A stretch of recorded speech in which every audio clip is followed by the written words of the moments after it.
Okay, good morning everyone. We are on the bottom of Dalet Amud Beis, Tana Rabbanan. Tana Rabbanan, Dine Mamanos Beshlosha. Monetary cases are with three people. And if you're a mumche, if you're an expert, then you can even judge by yourself. Amar Rav Nachman Kagon Ana Dan Dine Mamanos Biyachidi. Obviously not saying it in a haughty way, but giving an example. Rav Nachman says, I can Dan Dine Mamanos by myself. Because we are mumchim, and it's either three, as we've always thought, three regulars or one expert. We ask a kasha, So now the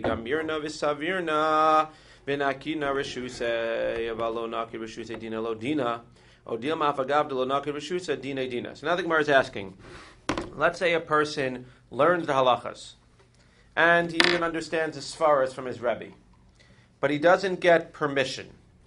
What happens? That means if he learns halachas and he understands as far as and he gets permission, then he can go ahead and he could be done. Let's say he learns halachos and he gets the svaras, but he doesn't get permission from his Rebbe.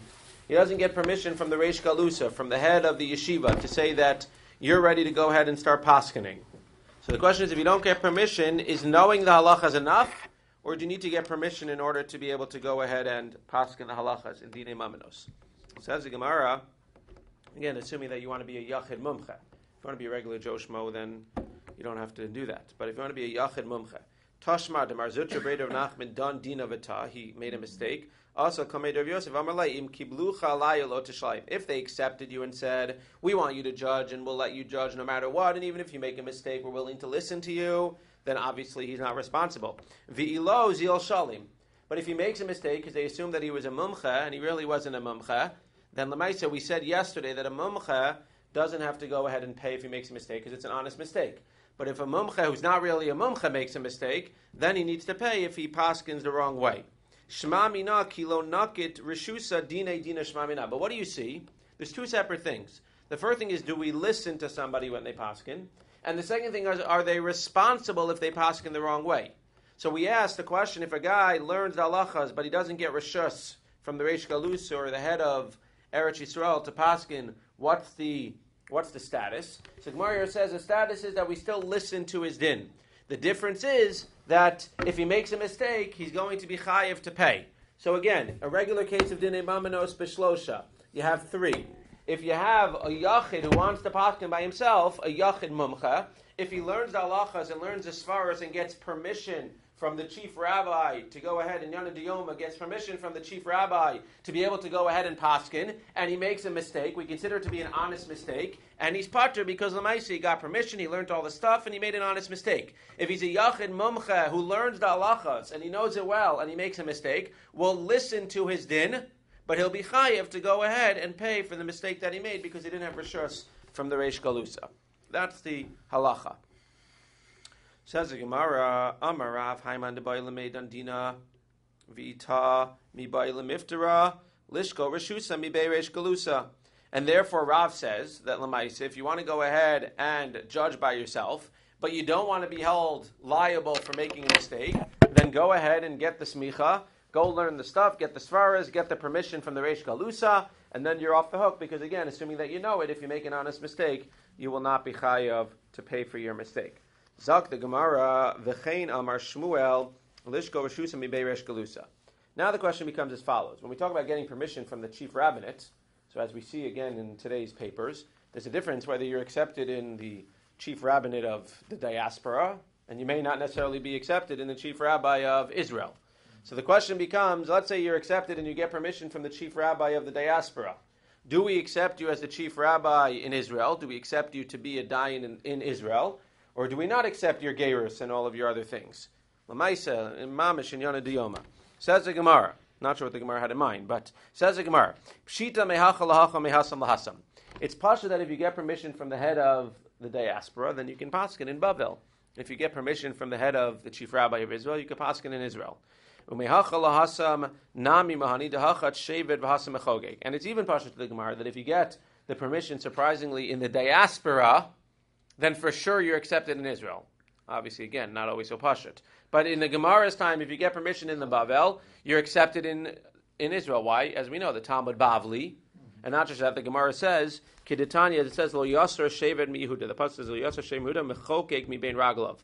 Shevet is a scepter, and Mechokek is a legislator. So it's saying that a Shevet is stronger than a Mechokek. Elu Rashi Gali Yoshe Bevavel Sherodin Es Yisrael B'Shevet. The rabbis in the Bavel are able to really control over the people with a Shevet, with a stick. So again, the Gemara is learning based on the pasuk that the rabbis in the diaspora have more power, and Lamaisa, therefore, if a rabbi gets permission to paskin in the diaspora and he goes to Eretz Yisrael, so then he's going to be considered as a person who got permission in Eretz Yisrael as well. And again, the nafkamina will be that if he makes a mistake, so he will not be chayiv to pay. But let's say you get permission from the Reish Galusa in Eretz Yisrael, and now you want to go ahead and paskin in Bavel, and you make a mistake. What's the pshat? What happens? Says Gemara, Hassam again is there, because this is a talmud-bavli, there in Yerushalayim, in Israel, lahachamai, to hear what's the pshat, what's the halacha. Tashma de Rabba Barchana dan dina v'tar. Rabba Barchana, who was from Israel, went ahead and paskind in Bavel and made a mistake. If they accepted your opinion no matter what, then you're going to be off the hook. If they said, we're willing to take you no matter what. But if it was just Stam, can you judge for us? And he makes a mistake, he needs to pay. What does that show? He had permission from Israel, and yet, what do we say? He's going to be responsible if he makes a mistake in Bavel. If you get permission in Israel, and you come to Bavel, it's not considered as if you got permission in Bavel, and you will be responsible if you make a mistake. So the level of smicha, quote unquote, at least at this time, the level of smicha and the level of permission in Bavel was higher than the level of permission in Eretz Yisrael. Because if you got permission in Bavel, you could paskin in Eretz Yisrael and not be chayiv if you make a mistake. But if you got permission in Eretz Yisrael and you went to Bavel and made a mistake, yachid mumcha, you would be chayiv, you would be on the hook. V'lo mahani, is it true that if you get permission from Eretz Yisrael, it won't work in Chutz Aretz? V'harabba bar Rav Huna, ki hava minsei behadi de Reish Galusa. Amar, when he went to the Reish Galusa in Bavel, they said, Lav minaychu nakita reshusa. He said to them, I didn't get permission from you, and I don't need permission from you. Nakina reshusa me abamari, ve'abamari me Rav, ve'Rav me Rabbi Chia me Rebbe. I got all the permission that I needed. I'm fine, I'm covered. I got permission in Eretz Yisrael. So we see clearly that what? That if you have permission in Eretz Yisrael, it's good enough. Says Gemara, no. No, he was tining that he has permission. But that was his own words. But the truth is that he was wrong. And just because he had permission, Eretz Yisrael did not give him permission to paskin in Bavel. Again, as a Yachid Mumche, he can paskin. The problem is that he's on the hook if he makes a mistake. If in fact the permission would not have helped, so the Gemara is assuming at this point that Rabba bar Barchana got permission before leaving Israel to come to Bavel. But if the permission from Israel to Bavel would not work, what was the purpose of him getting permission in Israel to be able to go to Bavel? So it says the Gemara, and you're right, he didn't get permission from Eretz Yisrael to be able to paskin in diaspora, because that he wouldn't have needed. He got permission from Eretz Yisrael to paskin in Eretz Yisrael, but he also got permission from Eretz Yisrael to paskin by the towns that were on the border of Eretz Yisrael, which were treated like Eretz Yisrael, and therefore, once he had permission in Eretz Yisrael, he paskin in the towns by Eretz Yisrael as well.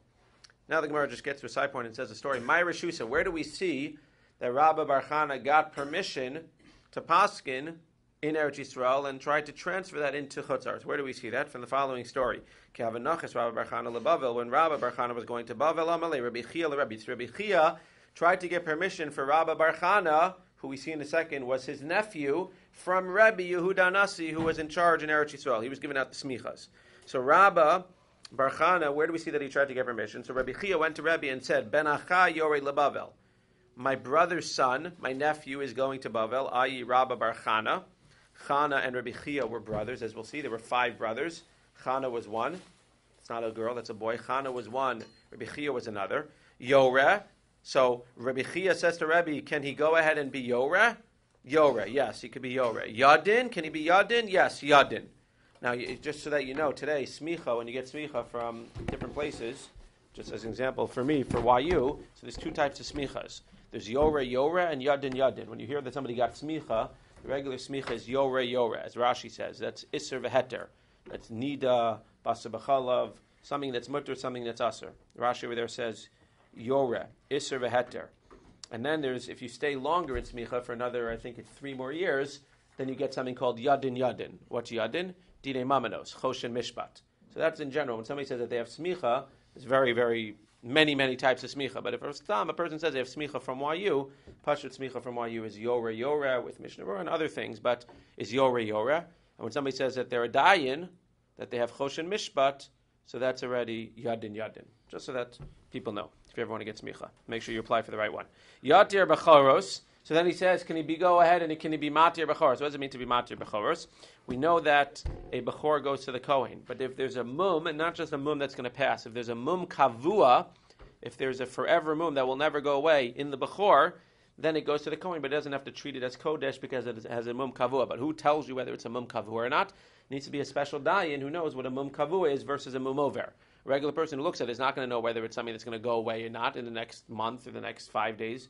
So can he go ahead and paskin whether a bechor is pasul because of a mum kavua? So the Gemara says yatir. So basically, Rebbe told Rebbe Chia that his nephew Rabbi Bar Chana can get permission to go ahead and paskin Yoredeya. He can paskin choshen mishpat, and he can paskin on mumin as well. Says the Gemara, Ki Havanachis Rav leBavel. When Rav wanted to go to Bavel, now as we'll see in a second, Rav was Rabbi Bar Chana's cousin, first cousin, because Rav's father was another one of the brothers. So Amar le Rebbe Chia le Rebbe ben achosi ori leBavel. My sister's son is going to Bavel. Yore, yes. Yadin, Yatir b'choros al Yatir. He didn't let him go ahead and paskin on the mumin. So for some reason, Rav, as opposed to Rabbi Bar Chana, was not able to paskin on the mumin. The Gemara will ask in a second why. But the Gemara asks, Maishna lemar de kakari ben achayu, Maishna lemar de kakari ben achosi. So the Gemara asks, first of all, why does it call Rabbi Bar Chana, his nephew, as his brother's son, and it calls Rav, his nephew, as his sister's son? So what's the obvious answer? Well, he was his sister's son and he was his brother's son. If you say that he was his sister's son and he was his brother's son, it's not true, because Mar says that there were 5 brothers and there were no sisters. Evo, Vechana, Veshilo, Umarsa, Rebbe Chia, Kulu b'nei Abba Baracha, Karsala, Mikafrei Hava. You had this person called Abba Baracha Karsala. He's on top. He was a grandfather. He had 5 sons. One of them was Rebbe Chia, who's asking permission for the smicha for his nephews. The other one was Chana, who was Rabba Bar Chana's father. The other one was Eva, who was Rav's father. So you have these 2 boys, Rav and you have Rav and Rabba, and both of them are nephews of Rebbe Chia, because both of their fathers are 2 of Rebbe Chia's brothers. And yet, when Rebbe Chia goes to Rebbe to ask permission or to ask if his nephews can have smicha, if they're worthy of getting smicha, for Rabba Bar Chana, he says, my brother's son wants smicha. And for Rav, he says, my sister's son wants smicha, even though it wasn't his sister's son, it was his brother's son. Okay? Says the Gemara, what's going on? Rav Barachua Dahava Bar Achse, Rav Bar Chana Barachua Dalav Bar Achse. So the first answer is a little bit complicated, and says that what? Yes, Rav was Rebbe Chia's nephew, it was his brother's son, but it was also his sister's son. How could it be your brother's son and your sister's son? Because his brother married his stepsister. His father had 5 boys. The woman over here had a girl. This girl, the parents got married, and then the girl married. So it's not a half-sister. It's only a half-sister if they're born after they get married. This was a stepsister who married the boy. So Rebbe Chia's brother married Rebbe Chia's stepsister. Maybe they were married before they... Could be that they were married before, but it seems like they're saying it's a stepsister, half-sister, whatever. I don't know if you're allowed to marry a half-sister. You're allowed to marry a stepsister, not a half-sister. Right. That's why. You're not allowed to marry a stepsister. So it's not... Oh, you're saying it could be that they got married before. And then the Right, got married. right. It could have been that they got married first, correct. It could have been easy. But again, that would be a half-sister. That would be a half-sister, no? No. It's the same situation. It's just you got married. I understand, but if somebody marries a girl and then their parents get married, are they considered to be stepsisters? And are they step-siblings or half? A half-sister is different. One of the parents is different. Correct. So here you have 2 different parents. Right. Correct. Yeah. But now your parents are married to each other. Yeah. But you're still step. Has So to the be point is it has to be biological to be a half. Yeah. So the stepsister over here, Lamaisa, he married his stepsister, and therefore it's Rebbe Chia is telling the truth. It's his brother's son. It is also his sister's son. That's the easy way out. The Gemara doesn't like that because it's too easy. Or if you want to say, why does it call Rav his sister's son, even though he only has brothers, al shem chachmasa, top of Hamad Beis, because of his chachma. Dichsiv emor lechachma chosiat. So Rav has more chachma than Rabbah, and therefore it refers to Rav as a Bichia's sister's son. Now there's only one problem without seeing the next line of the Gemara. What's the problem? What did the Gemara just say? When Rabbi Chia asked permission, who got permission to paskin everything? Rabbah. Who got permission to paskin 2 out of 3? Rav. Who are you saying is the smarter of the two? Rav. That doesn't make sense. Says the Gemara, al yatir bechoros al yatir my taima. If Rav is the smarter one, that we're referring to him, quote unquote, as the sister's son, even though there is no sister, but he's just the smarter one, so we refer to him as a sister because Chachma is a sister. So why is he not allowed to be matir bechoros? Says the Gemara, Eim lima mishum delo chachmin hakamrina dechachim tuva. He's more chacham. Ela mishum delo bekia b'mumei.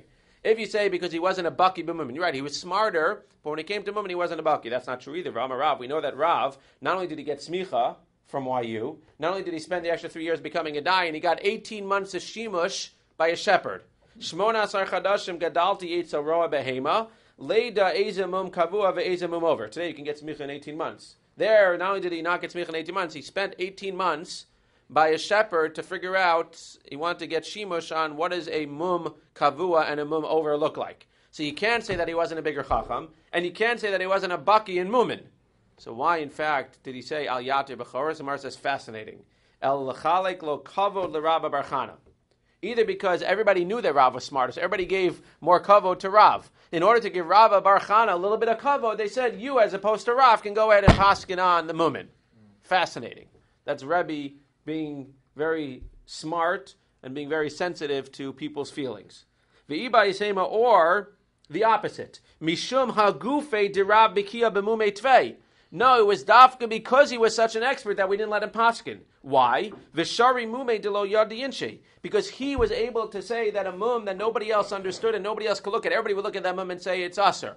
He was such an expert, he knew his mutter. Right? We always say, if you go to a rabbi and he always tells you everything's usher, find a different rabbi. A, because you don't want everything to be usher, and B, because kalachta teira adif. If a person knows stuff, so then he's going to be able to be paskining on things that it's mutter. So over here, he was matir a lot of things that other people thought were usher because he knew he was such a baki. But what's going to happen? People are going to see what he paskins as being mutter. They're going to compare it to something that looks similar, even though it's not similar. And then they're going to go ahead and they're going to say a mumover is okay, because they're going to think it looks exactly like the one that Rav paskin on, but Rav only paskin on it because he was an expert. And everybody else is going to take. In general, it's not good to compare notes from people that give different psaks. Because if I give you a psak, obviously there are certain things that are across the board, but if I give you a psak about a certain circumstance, it doesn't necessarily mean it's going to be the same thing. But that happens a lot, especially today with the internet. You go online, you find a psak, and you find a psak for anything you want. But it really has to do with the person. Everybody should ask their own psak.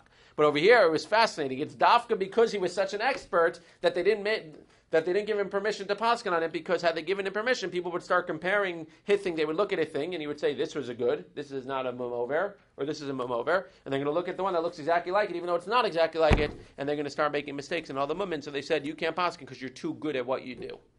That's what the Gemara says. But that answers our question. Why does it call him the son of the sister? Because he was a chacham, and he was an even greater chacham. Why couldn't he paskin? Not because he wasn't good enough, because he was too good. Zok the Gemara, Yore, Igomer Reshus Salamali Lemishkol. So he said he could be Yore, but if he knows this stuff, why does he need Reshus? Now Tosfos is bothered by this question. What do you mean, why does he need Reshus? We just said, what do you need Reshus for? Even if you know it, the Reshus gets you off the hook if you make a mistake. Tosfos understands, the top Tosfos, Hadelo Mishani Le'inyan Lipater, the Beparshas Echad Dine Manos, the Perakini Echaz, Muchash Etzarech Reshut Lipater Be'isaveter Mishum De'i Lipater Grade Alo Etzarech Lemishko Reshusa Betarte. The way that Tosfos understands this question is that it's not asking why do you need Reshus. We know why you need Reshus. You need Reshus so that you'll be off the hook. It's saying once you have Reshus for one thing, assuming he had Reshus for, let's say, Yadin. Once he asked him, I don't know why it says Yore, but once it says Yadin, he said you could have Yadin. Why did he go ahead afterwards and say Yore? Once you have Reshus for one, you don't necessarily need Reshus for all of them, right?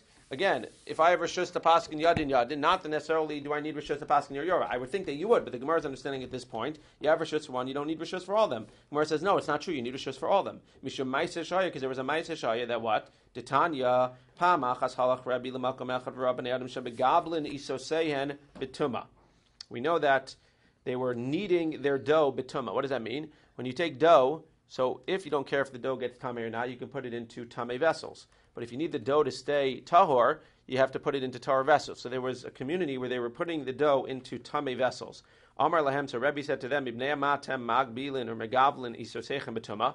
Why using tamei vessels? Amrulo talmud echad balakon v'horalanu mei b'tzayim ein machshirin. In order for something to be mekabel tuma, you need to be machshirit. Now, kashrus today means it's kosher, but kashrus over there also means that you have to be machshir something. Something has to get wet. We know that, like fruit, for instance, doesn't get mekabel tuma if it doesn't get wet. So they said, a Talmud came and said that if you have mei bitzayim, if you use water from a betza is an agam, from a swamp. If you use water from a swamp and you mix it with flour, so then at the end of the day, that thing is not mekabel tuma because it's not regular water. It's just water from a swamp. Why you'd want to use water from a swamp is a separate thing. I wouldn't want to necessarily eat that. But assuming you're going to eat the thing that with water from a swamp, they're timing that a Talmud echad came and said if you use water from a swamp, it's not machshir, the flour, to now be mekabel tuma. So I could put it into tamei kelim. Says Rabbi, v'hu mei beitzim darish lahu. The problem is that when the guy came and said that if you use mei bitzayim, he didn't say if you use mei bitzayim. If you use mei from an agam, it is mekabel tuma. He said if you use eggs and mix them with flour, it's not mekabel tuma. V'inu savar mei bitzayim kamar. They misunderstood him. He said mei beitzim, and they understood that him saying mei bitzayim. He had an accent. What's mei beitzim? Mei beitzim is the water from eggs. After you cook the eggs. Halash isa bebeitzim shatana goats. It doesn't mean the water of eggs. It means the actual yolk of an egg. If you mix the flour with eggs, then that officially is not mekabel tuma unless it's machshir with something else. So they thought that he said mei bitzayim, or egg wash or whatever. So they thought mei bitzayim, and he really said mei beitzim. So now that we're going ahead and mei bitzayim is mekabel tuma, now they're using tamei things. At the end of the day, all that food is going to be tamei. Says Gemara, v'tamu nami bahav. Where did they make this mistake? How did they make this mistake? First of all, they misunderstood what he said. And second of all, what did they think? Me kram yona me piga pesulim neishahin me bitzayim. The reason that they came to this conclusion was, A, it sounds like, first of all, they heard him wrong. And second of all, he told them something else. We know that there's mechatas, right? What's mechatas? By the paraduma. The paraduma, you have to mix water in order to be able to take that and sprinkle it on a person who is tamei mace. The Gemara says that it needs to be mayim chayim el keli. I still have this in my mind from when I was like 6 years old. You know, there's certain things you hear in your life and you never forget them. So somebody once told me, where's the only double play in the Torah? So mayim to chayim to keli. I don't know why, I always remember that. Every time I think of mayim chayim el keli, I think of a double play. It's probably something I shouldn't be thinking about, but whatever. Problem is that, as I said in the first year, the guy said, yeah, but the Kelly wasn't Jewish. I said, okay, I don't know about that. But Mayim Chaim El Kelly. Every time I hear that pasuk, it's Mayim to Chaim to Kelly, and that's the first double play in the Torah. Anyway, and maybe the only double play in the Torah. I'm sorry for sharing that with you, because now you're going to think of that every time you hear Mayim Chaim El Kelly. What? Mayim Chaim El Kelly we just had. That's in Chukas. Mayim Chaim El Kelly. So Mayim Chaim needs to be El Kelly, but it has to be Mayim Chaim. Therefore what? If you cannot use, for the paraduma, you cannot use the water from a swamp. You can't use mei bitza'in, because it's water from a swamp. It's not mayim chayim. So what happened? He told them that you can use mayim from the swamp. So what did they think? Just like you can't use mayim from the swamp for the mayim chayim, so too if you use mayim from the swamp for the food, it's not going to be makabel tuma. Ve'inu savar midilagabe chatas psilei achshure nami lo machshirei. V'loi, it's not true. Hasalin in chatas ba'inan mayim chayim. There you need mayim chayim, and it's not mayim chayim. Hachech shurei koldu machshirei. Here it's achshurei machshirei, and anything that's going to be machshirei, and even agam water can be machshirei as well. And therefore what? Therefore they misunderstood him. And when he said mei bitzayim, he meant mei beitzim, and they also misunderstood it, thinking, oh, it makes sense because at the end of the day I can't use these things for mayim chayim, and therefore the mei agam will not be machshirei. And they were wrong. Tana, therefore, ba'osa shah gazru. Therefore at that time they made a gzeira. Talmid al yore elim keinotel rishus meirabo. A Talmud cannot be more elim keinotos unless he gets shus meirabo. Now, I don't want to get into this too much because I didn't see it in the Rishonim so much. But if I would have just read this Gemara here, what did you always understand? I always understood that the reason that a person cannot give a psak in front of his Rebbe is why? Derech kavod. It's not what it sounds like here because we're not talking about kavod. What are we talking about here? We sound like we're talking about competence. So there could be another Gemara again that I'm not familiar with offhand, but it could be that there's another Gemara which talks about being more halacha bifnei rabo as a matter of kavod, which is what I always understood. But over here, with this whole story, nobody's talking about kavod. Tana ba'osasha gozu talmud al yorel im kein noto shus merabah. And it's clear from Rashi that he learns the same way. If you go like 10 lines up in Rashi, noto meshus merabo v'chiyav le rabo reshusa meidag dayig be sheyehe leshono pasuach V'lo yitu hashomin as devar. It's not a din in kavod. It's a din that when you get smicha from the Rebbe and you get permission, it's not just about knowing the stuff. There's one thing to know things, right? There's a lot of people in the world who know things. But not everybody in the world can communicate and convey their knowledge. You can be the biggest Talmud and Chacham in the world. It doesn't necessarily mean you'll be able to give a good shir. You'll be able to give a good drasha. And you can be able to give a good drasha and you might not know anything. Just a good presenter.